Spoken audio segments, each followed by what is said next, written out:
This is a special edition of the MeidasTouch podcast. We are pleased to be able to exclusively be bringing this to you.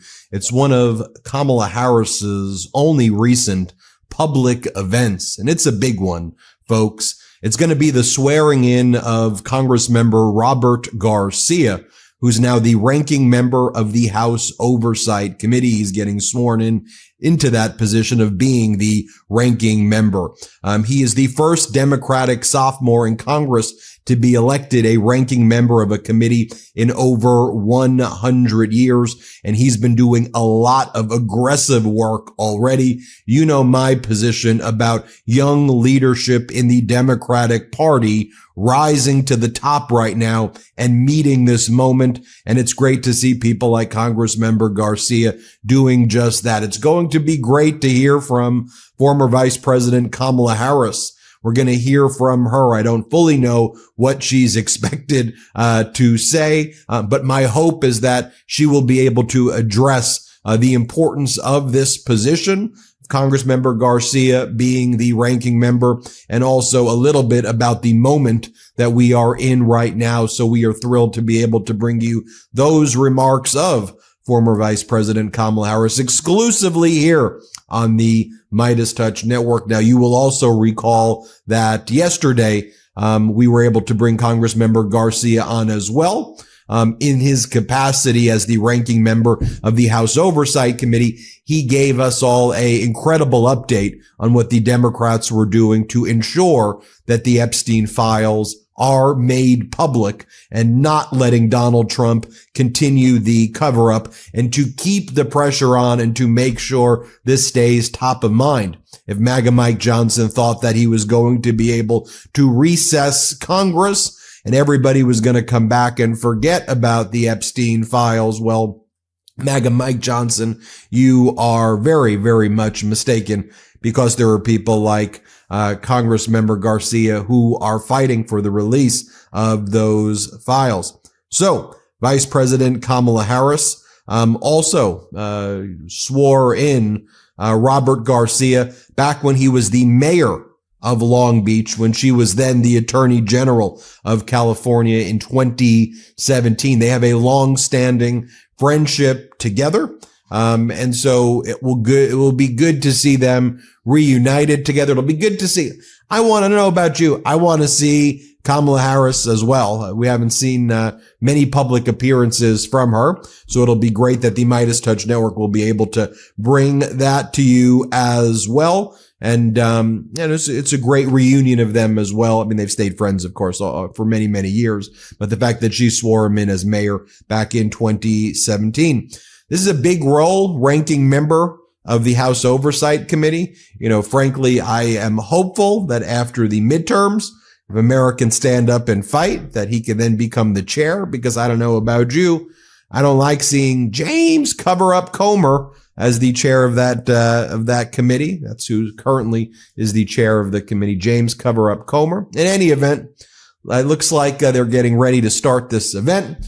Let's bring it to you right now. Here it is, the swearing-in ceremony featuring former Vice President Kamala Harris, Congressmember Robert Garcia, the new ranking member, folks, of the House Oversight Committee. Let's bring you live. Good evening, everyone. Good evening. Please have a seat. Good evening. It is good to be back in Long Beach. Good evening, Mayor. Oh, it's good to be back. Thank you all. Thank you. And what a joyous occasion we have to celebrate this afternoon. Our very own Robert Garcia. I was very proud 11 years ago in 2014 to swear in the incoming and then Mayor Garcia. I remember that afternoon so well. Your mom, the community coming together in celebration of one of the stars of our nation. We all know, then mayor, now congressman, soon to be ranking member, as someone who has dedicated his life to serving the people of Long Beach, the people of our country, working people, people who work hard, who give, who care, and deserve to have a leader in elected office who understands who they represent and why they do it. Someone like our very own Robert Garcia, who treats the people with dignity and who understands that the strength of a leader is based on who you lift up. That's who he is, and that's what we need, especially in this moment in time. We need for the community, for our children, for the nation to see that real leadership is about having conviction, having principles, having values, and then fighting for those things on behalf of the people. So I am very proud to be here this evening to administer this oath. And I will say, you know, I spent some time in DC, as you all know. And so, but then I had the opportunity to also witness his leadership from that vantage point. And let me tell you, when Robert Garcia walks the halls of Congress, people pay attention, if not try to catch up. Okay? I've seen him with his colleagues. We all know and are so very proud of everyone seeing what we knew. He was elected by his peers, freshman class representative of Congress, by his peers. The position he is now going to take as a ranking member because he was elected. So what an incredible mark of a leader that their peers recognize their leadership and ask them to lead even more. So with that, I'm now going to ask the congressman. We're going to go here so everybody can see you. Turn that around. Okay, you ready? I'm ready. Okay, raise your right hand and repeat after me. I do solemnly swear I do solemnly swear that I will support and defend that I will support and defend the Constitution of the United States the Constitution of the United States against all enemies, foreign and domestic, against all enemies, foreign and domestic, that I will bear true faith and allegiance that I will bear true faith and allegiance to the same, that I take this obligation freely, without any mental reservation without any mental reservation or purpose of evasion, and that I will well and faithfully exercise the duties of the office upon which I I am about to enter. So help me God. So help me God. Congratulations. Thank you. Congratulations. Very well. No, thank you so much. Thank you.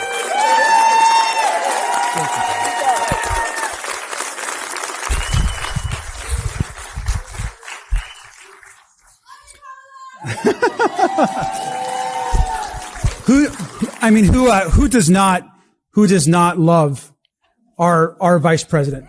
Who does not love our vice president? I want to thank you, Madam Vice President, for your kind words and your leadership, your inspiration. You have been our senator. You have been our attorney general. You have been a historic vice president. But for me, and especially in this moment, the most important title you've always held for me has been a friend. And I'm so grateful to you for not just what you've done for our country and our state, what you've done for me personally, and for what you will continue to do to help make our country a better place for our future. And so I am immensely grateful to you and everything that you have done. You, Doug, your team, and your commitment. I also want to say, and the vice president mentioned this, she swore me in when I was elected mayor. And I want you to know, Vice President, that all the folks here are supporters and friends. Many folks were here that night that you swore me in. And it means a lot that you would come again to join us for this occasion and to once again for us to show you how much we love you and care about you and everything that you do. And so thank you so much, Vice President.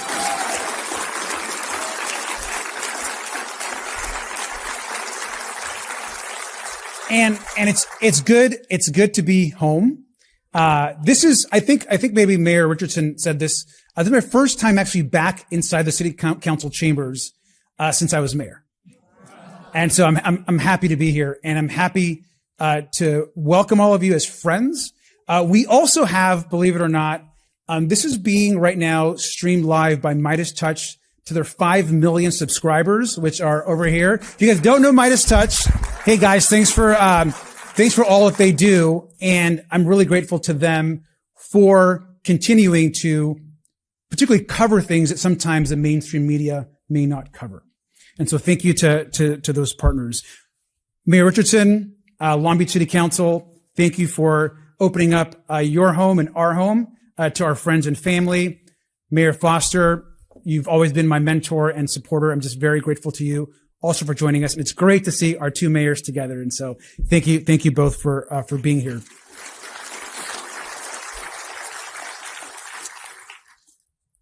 When we were together here during that time as mayor, we accomplished a lot together, and I'm grateful for all of your support. We passed a ballot measure, which today has brought in over $500 million to the city for infrastructure and public safety. We modernized our airport. We invested in public infrastructure. We always stood up for those that were marginalized. And we always focus on helping people. I think because we all believe that government is here to help people. And so I thank you all for that work. And now we know that we're going through an incredibly difficult moment. We're dealing with corruption in the federal government. Programs that we love and rely on are under attack. Working people and middle-class people every single day are falling further and further behind. Rents are too high. Polluters have now free rein to pollute our oceans and our lands. And extremists are working every single day to erase the progress that we had made under the Biden-Harris administration. And at this moment, we need also to encourage new leadership for folks to step forward across this country. Now, when I got to Congress, and the vice president mentioned this, I got elected freshman representative and president of my freshman class. And I was honored to do so, and a great group of 37 young Democrats excited to help change the country. And we brought, I think, some new ideas. During that time, I learned that we were going through also a period of transition. And we saw that in the election, and we saw that by what's happening to us in our communities. I joined the Oversight Committee because I believed that government's got to be held accountable to the people. When our ranking member or leader of our committee passed away, and it was really horrific and tragic, there was an opening for that position. And I thought about it. I didn't just jump at it. I really thought, is this something that I could do at this moment to contribute to this country that we all love so much?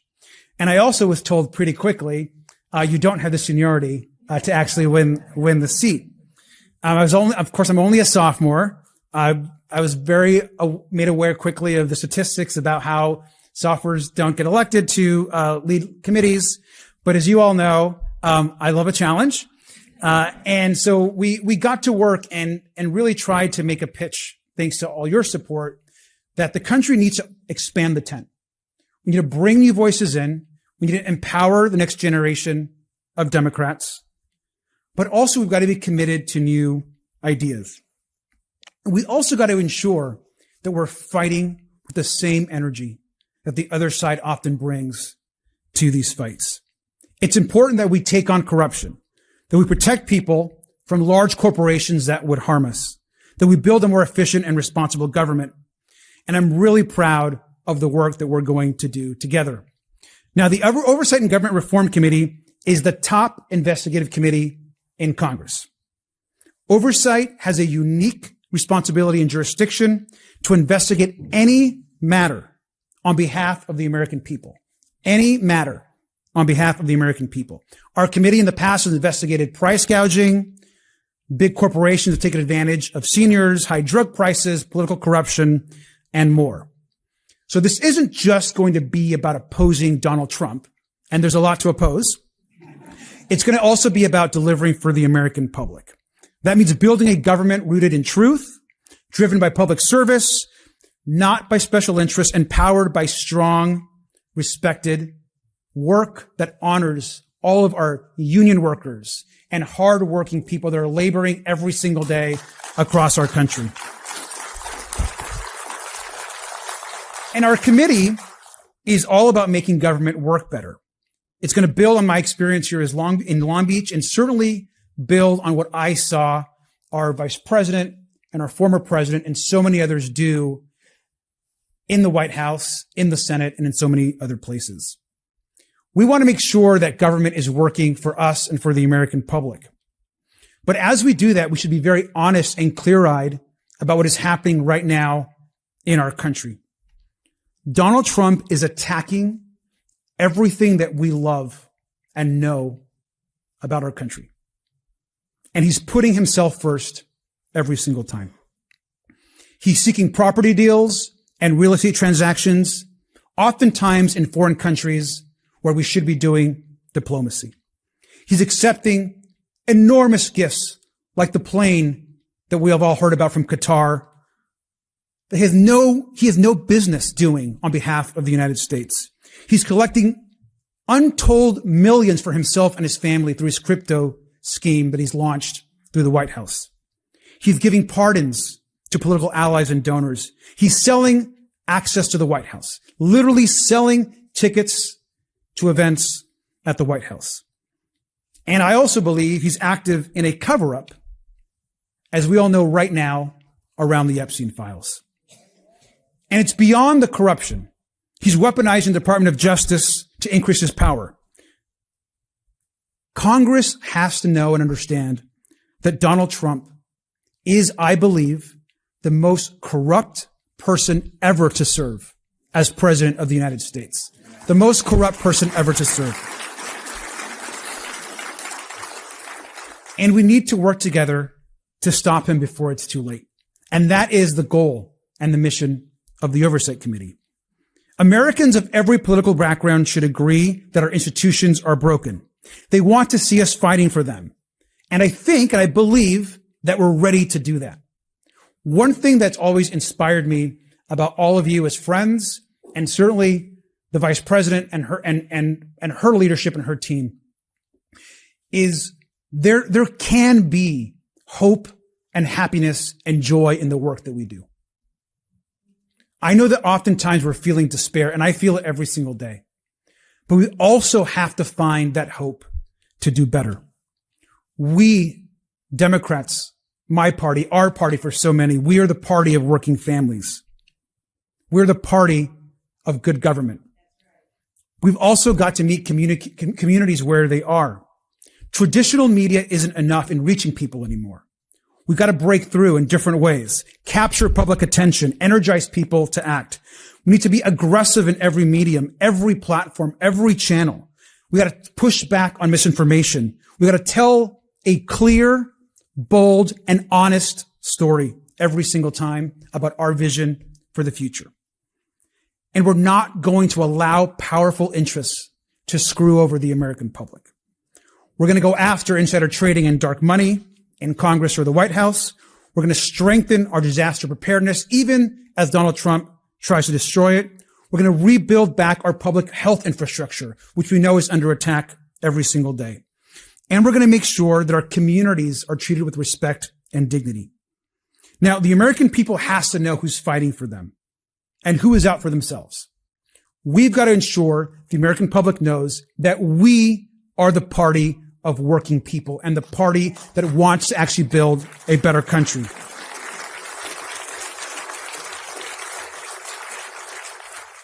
And I know you're all feeling this because we're in a community of immigrants. You know, we are a nation of immigrants.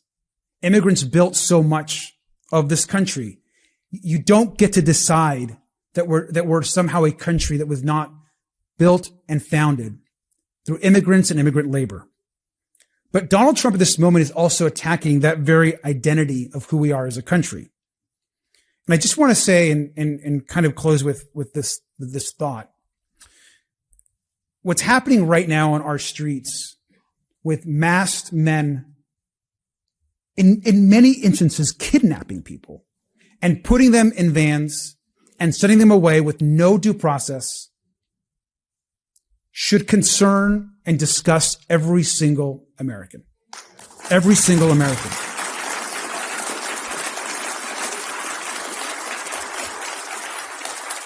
And for me, and it's not just me, because I know some of you others are also immigrants or come from immigrant families, it's very personal.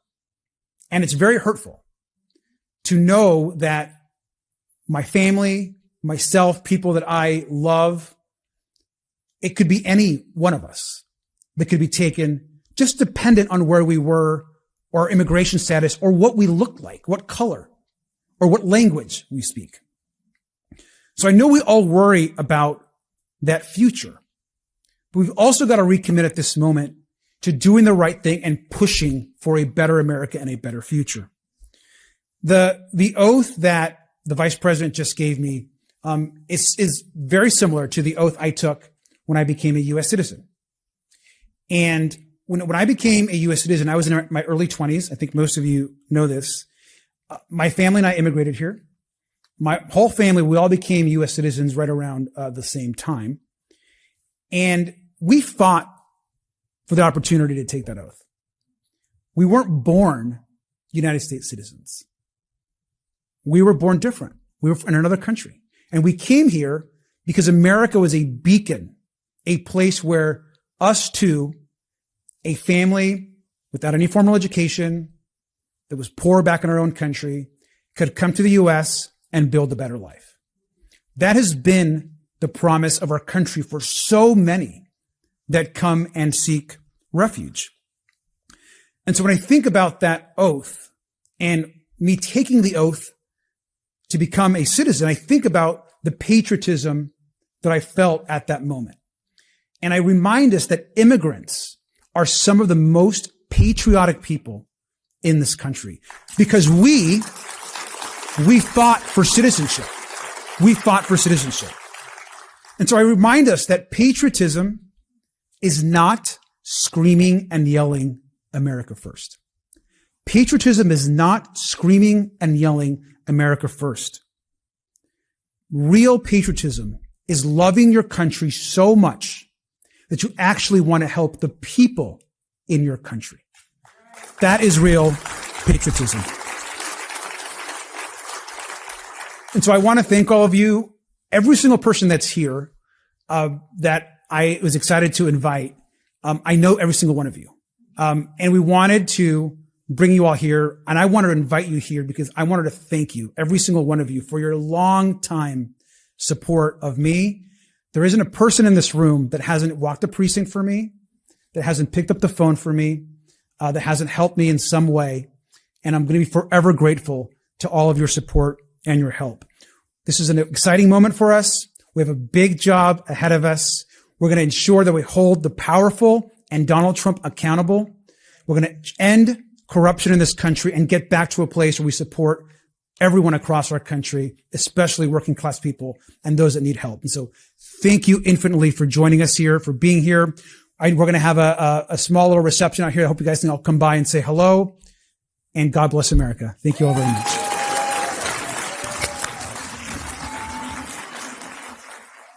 Can't get enough Meidas? Check out the Meidas Plus Substack for ad-free articles, reports, podcasts, daily recaps from Ron Filipkowski, and more. Sign up for free now at MeidasPlus.com.